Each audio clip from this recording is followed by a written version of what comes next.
mereka yang percaya kepada adanya Tuhan, mereka yang percaya kepada adanya hari kemudian, apapun yang kamu sebutkan, mau sebut hari akhirat, nirwana, moksa dan sebagainya.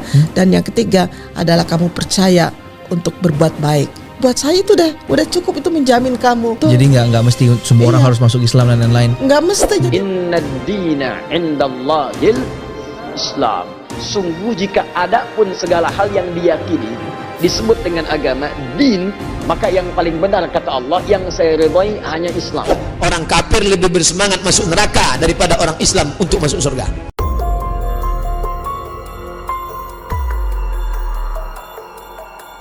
Jagat media sosial dihebohkan oleh pernyataan kontroversial dari seorang ibu-ibu bergelar profesor yang tampil dalam sebuah podcast. Dalam pernyataannya, beliau menyebutkan bahwa agama di luar Islam juga bisa masuk surga dan siapapun yang bertuhan dapat dikatakan sebagai seorang muslim.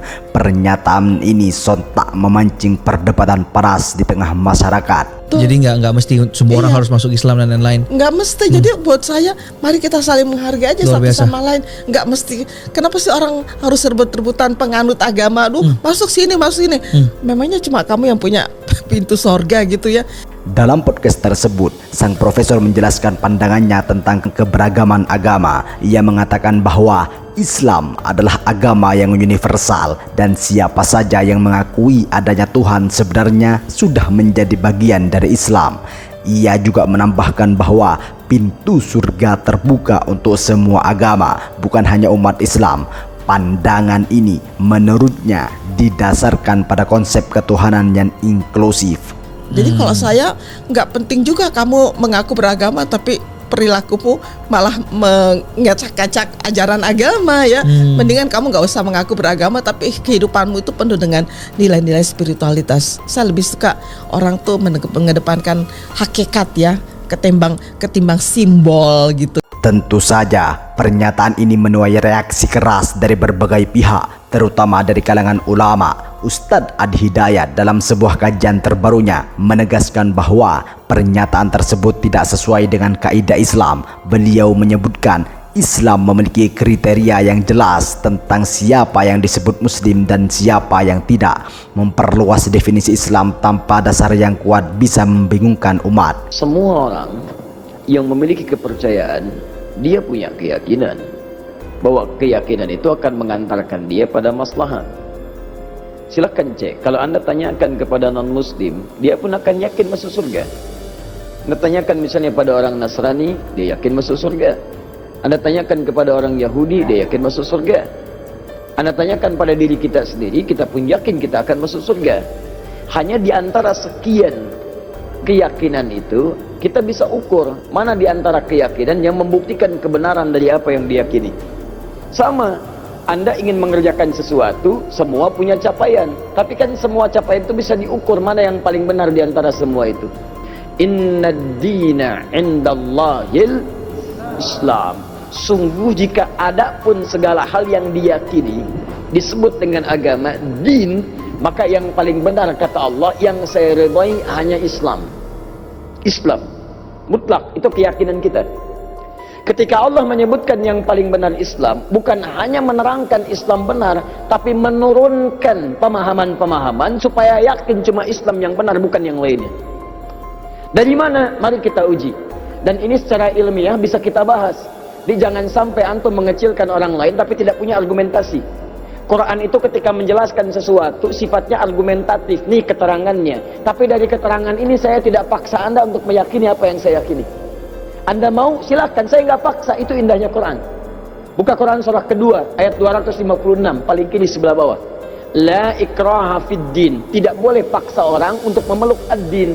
Din yang dimaksud Islam. Quran surah 3 ayat 19, inna dina indallahil Islam. Di dalam Islam nggak boleh paksa orang, apalagi dengan senjata, nggak boleh. Tembak orang, bom orang, bunuh orang, itu nggak boleh, dilarang. Ya, saya pernah dengar kejadian bom Jalan Tamrin itu. Baik, setelah itu saya ke Lampung, ada pertanyaan, Ustadz, apakah bom di Jalan Tamrin termasuk jihad fisabilillah? Masya Allah. Saya bilang, Pak, Allah, sependek pengetahuan saya, jihad fisabilillah itu jihad di jalan Allah, bukan di Jalan Tamrin. Jaga beda. kaidahnya lain. Sekarang perhatikan kata Quran, jangan paksa orang, la ikraha fiddin, lakum dinukum waliyadin. Tapi Quran menerangkan, ketika Anda tanya dari mana taunya Islam benar yang kamu yakini, diturunkanlah variabel-variabelnya untuk membuat Anda berpikir di situ. Ustadz Abdus Somad juga menjelaskan bahwa dalam Islam syarat utama seseorang masuk surga adalah keimanan kepada Allah dan pengakuan terhadap kerasulan Nabi Muhammad SAW. Beliau juga menegaskan bahwa amal kebaikan seseorang meskipun besar dan manfaat tidak akan diterima di sisi Allah jika tidak disertai dengan tauhid. Namun kebaikan tersebut tetap mendapat balasan di dunia seperti kesehatan, rezeki atau penghargaan dari sesama manusia.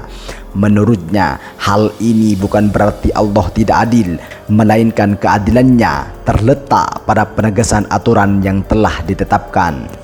Orang non-muslim kalau dia berbuat baik, maka Allah langsung balas di dunia. Itu maka saudara-saudara kita, kawan-kawan kita, sahabat-sahabat kita yang rajin bersedekah, kaya raya, mewah hidupnya, langsung dibalas Allah SWT. Tidak ada yang tidak dibalas Allah. Sehatkan Allah badannya, dilapangkan Allah rezekinya. Innallaha la yazlimu mithqala dzarrah. Allah tidak pernah berbuat aniaya walaupun sebesar biji sayap. Kalau kita sayang, maka kita ajarkan untuk bersyahadat supaya selamat dunia akhirat. Asyhadu an la ilaha illallah wa asyhadu anna Muhammadar Rasulullah. Lawan tipu daya mereka, buka kedok mereka, singkap kepalsuan mereka, buat web-web counter terhadap pemikiran mereka, buat video-video penyeimbang sehingga orang tidak dibawa kepada satu arus. Arus ini deras, arus ini lambat, maka dia akan ikut arus ini. Dalam dunia apapun namanya, belajar dari banjir, kemana arus yang deras, ke situ orang akan hanyut.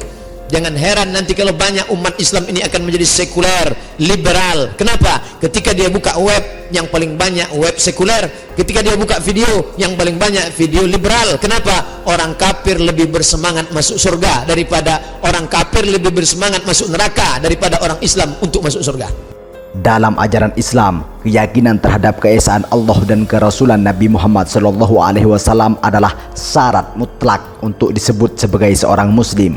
Hal ini ditegaskan dalam Al-Quran surah Al-Imran ayat 85. Barang siapa mencari agama selain Islam, maka sekali-kali tidak akan diterima agama itu daripadanya, dan dia di akhirat termasuk orang-orang yang rugi. Ayat ini sering menjadi rujukan dalam diskusi seperti ini. Mereka yang percaya kepada adanya Tuhan, mereka yang percaya kepada adanya hari kemudian, apapun yang kamu sebutkan, mau sebut hari akhirat, nirwana, moksa dan sebagainya. Dan yang ketiga adalah kamu percaya untuk berbuat baik. Buat saya itu udah cukup, itu menjamin kamu. Tuh. Jadi nggak mesti semua orang harus masuk Islam dan lain-lain. Nggak mesti. Jadi buat saya, mari kita saling menghargai aja satu sama lain. Nggak mesti. Kenapa sih orang harus rebut-rebutan penganut agama? Masuk sini, masuk sini. Memangnya cuma kamu yang punya pintu sorga gitu ya? Inna dina indallahil Islam. Di media sosial, warganet terbelah. Sebagian memuji pandangan sang profesor sebagai bentuk toleransi dan pemikiran terbuka. Namun, tidak sedikit yang mengecamnya, menganggap pernyataan tersebut menyesatkan dan berbahaya bagi keimanan umat. Hingga kini, sang profesor belum memberikan klarifikasi resmi atas pernyataannya. Namun, beberapa pihak menduga bahwa pernyataan tersebut dipengaruhi oleh pemahaman teologi yang bersifat pluralis. Apakah ini murni pandangan pribadi atau ada konteks lain yang belum terungkap? Pernyataan ini tentu mengundang banyak pertanyaan. Apakah pandangan seperti ini bisa diterima dalam kerangka akidah Islam? Atau justru kita perlu berdiskusi lebih dalam tentang bagaimana menyikapi perbedaan agama di era modern ini? Tulis pendapat Anda di kolom komentar, karena suara Anda penting untuk menjaga keutuhan dan pemahaman umat.